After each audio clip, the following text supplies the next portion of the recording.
हा व्हिडिओ खूपच रिक्वेस्टेड आहे. बऱ्याच वेळा कमेंट आलेल्या होत्या की तू सँडविच कसं बनवतेस ना, त्याची रेसिपी एकदा नक्की शेअर कर. एकदम साधी सिंपल आहे आणि कमी वेळेत होणारे आहे. पण चला म्हटलं मी जसं बनवते ना तसं तुमच्यासोबत शेअर करते.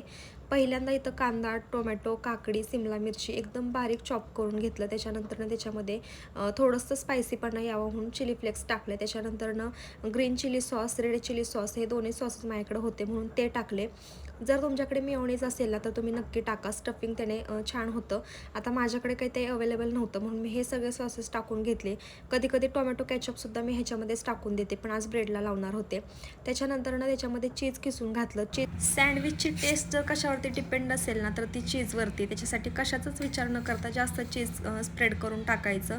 इथं मेयोनीज असतं तर मी ते टाकलं असतं. व्यवस्थित मिक्स करून घ्यायचं आणि हो, तुम्हाला ज्या आवडतात ना भाज्या त्या म्हटलं तरी तुम्ही ॲड करू शकता.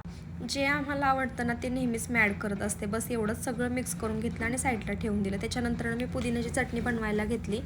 त्याच्यासाठी पुदिना आणि कोथिंबीर मस्त वॉश करून घेतलं. त्याच्यानंतर मिक्सरच्या भांड्यामध्ये टाकलं. थोडंसं आलं, लसूण, एक हिरवी मिरची टाकली आणि जे आपण ग्रेव्ही करणार आहे ना ती दाटसर व्हावी म्हणून त्याच्यामध्ये ना भाजकी डाळ टाकली आणि ते मिक्सरमध्ये ग्राइंड करायला घेतलं. व्यवस्थित ग्राइंड होत नव्हतं म्हणून त्याच्यामध्ये पाणी टाकलं आणि छान अशी प्युरी बनवून घेतली.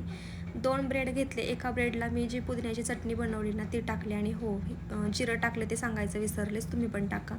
एका ब्रेडला पुदिन्याची चटणी लावली आणि दुसऱ्या साईडला जे आपलं टोमॅटो कॅचअप आहे ते टाकलं.